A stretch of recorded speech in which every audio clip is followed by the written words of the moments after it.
The engine of America's greatness is not just its liberties, but the people's willingness to fight to keep them.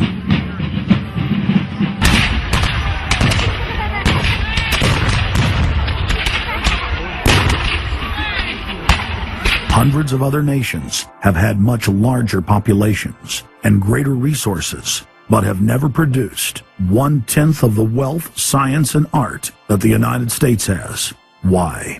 In America, you had an amazing situation because you had the founding fathers who figured out that they could deconstruct the monarchy in such a way and then reproduce it with the three primary branches of government in a way that would create checks and balances and separation of powers. So you could have room, therefore, for individuals to work within the context of a cooperative, which is a democratic system of government, but it would still have enough room for individuals to rise up and become profitable and self-sustaining and rich in the pursuit of happiness without becoming dictatorial. But unfortunately, over the years, since all of those separation of powers have been cut away, and all of the beautiful design by the founding fathers has been co-opted by one corporate entity, one corporate communist entity, you don't have that anymore. So what we have, we're back to where we were before the revolution. You have one monolithic state. For the first 100 years or so of the United States, after the 1700s, when we freed ourselves from British rule, no corporation was given a charter in the United States unless it served the public good. It had to prove that. And then its charter only lasted for 10 years, or sometimes as long as the project to build a bridge or a canal or something lasted. But it had to be up for review, and it could only get charters if it was shown that it was serving the public interest. That changed, primarily because John D. Rockefeller kind of bribed Delaware and New Jersey to begin with into accepting a different system where he said, listen, if I pay you lots of money in terms of taxes, etc., I want to be licensed and not have to serve the public good. I want to be able to get around that law. And state after state after state changed at that point. In the United States, our Constitution and Bill of Rights recognizes that individuals have innate freedoms that can never be taken away by any government.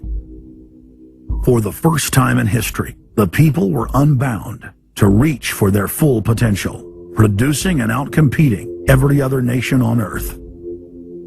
The rights of free speech, self-defense, private property, due process of law, and many others ignited a revolution in human development that threatened the despotic rule of monarchs and tyrants worldwide. But the corrupt elites had studied history. They knew that great civilizations could only fall from within. They know from previous experience and history that civilizations come and go and dwindle. They know the reasons why they come and go. Isn't the only hope for the planet that the industrialized civilizations collapse? Isn't it our responsibility to bring that about? Morty Strong, founder of the UN Environment Program, from his opening speech, Rio Earth Summit, 1992. Morty Strong is the man who said that they would never allow another country to rise up as powerful as America. It will never be allowed to happen again. And he said the best thing we can do is to tear down all the factories, all the top commerce of the United States, and level it and give it back to nature. So that was the advice from this character, who has tremendous power at the United Nations and was picked up and groomed by Rockefeller himself.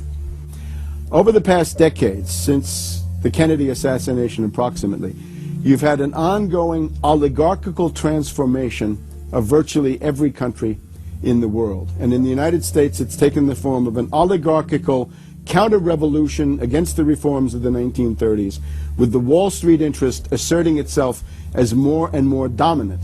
And once bankers and oligarchs have power, the things that they do, you could call them a policy. You could call it something like a tropism. It's like the way a plant responds. Naturally, since they're oligarchs, they're going to try to downgrade the standard of living of the vast majority of the population. They're going to claim that the world is overpopulated, that industrialization, industrial pollution, and overpopulation are the main problems that face the world. And they're generally going to try to crush and mortify any kind of popular democracy or mass movements with any kind of progressive content. Nations rise and fall. They knew how debt could never be recuperated. They knew that disease or prolonged war could wipe out the population and the future populations that pay off debt. So these guys all work together. That's why it's no surprise that today you have Lord Rothschild coming out pushing the latest scam or religion that we must all believe in, which is global warming, which his personal bank, his family's bank in Switzerland, will be in charge of. They've run the system, the whole economic system of the world for the last 250 years.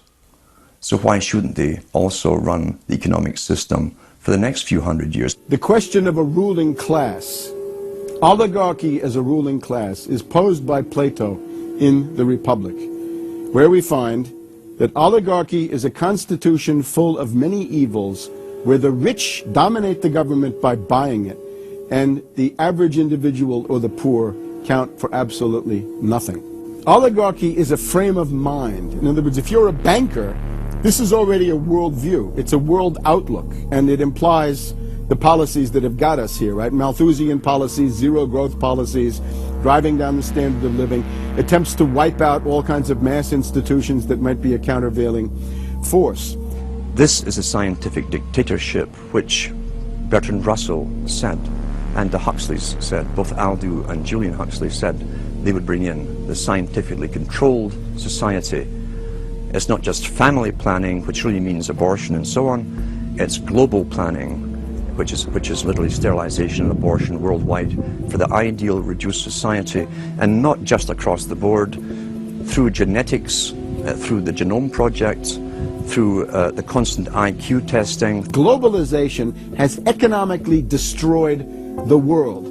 You've got at least 40 to 50,000 people who die every day worldwide from starvation, malnutrition, and diseases which can be cured for pennies, such as diarrhea. And if you ask one of these Malthusian oligarchs, don't you think that something should be done to raise the standard of living in Africa or South Asia? They'll say, no, we can't do that. That would ruin the planet. That would oppress Mother Earth. So that's oligarchy. Class consciousness in this sense is absolutely essential. If you think that bankers are the same as you, you're wrong. F. Scott Fitzgerald once told Hemingway, you know, the rich are different from us. And Hemingway said, yeah, they have more money. And F. Scott Fitzgerald replied, no, it's something much deeper. It's a whole different world.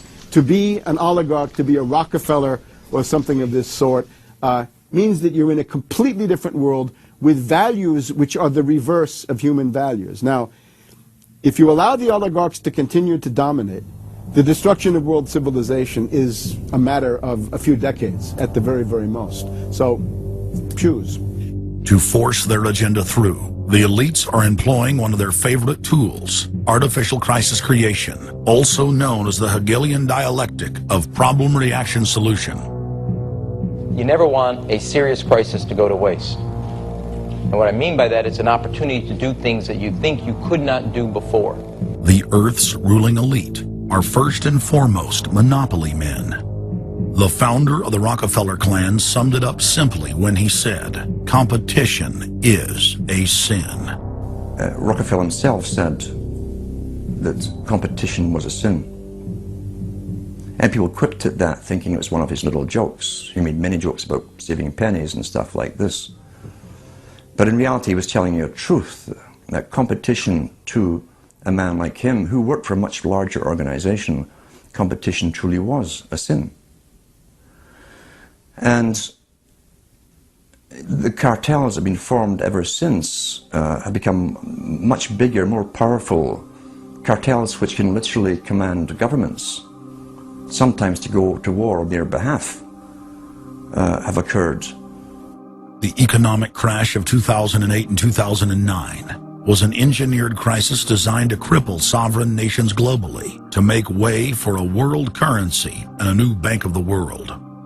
China's holding, what, 1.5 trillion worth. All over the world, they're holding U.S. currencies. They want to get out of them in a way where they're not going to lose on their investments. There's going to be a world currency. There's going to be a new reserve currency. They're going to push it through the IMF. That's going to be the banksters that are going to be in charge of it. It's going to happen, and it's going to happen sooner rather than later. There was also a question to Geithner.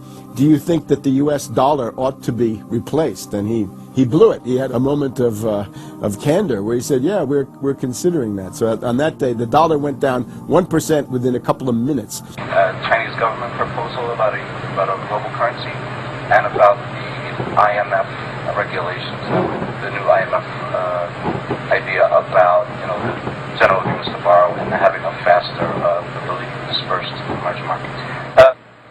As I understand this proposal, it's a proposal designed to increase the use of the IMF's special drawing rights.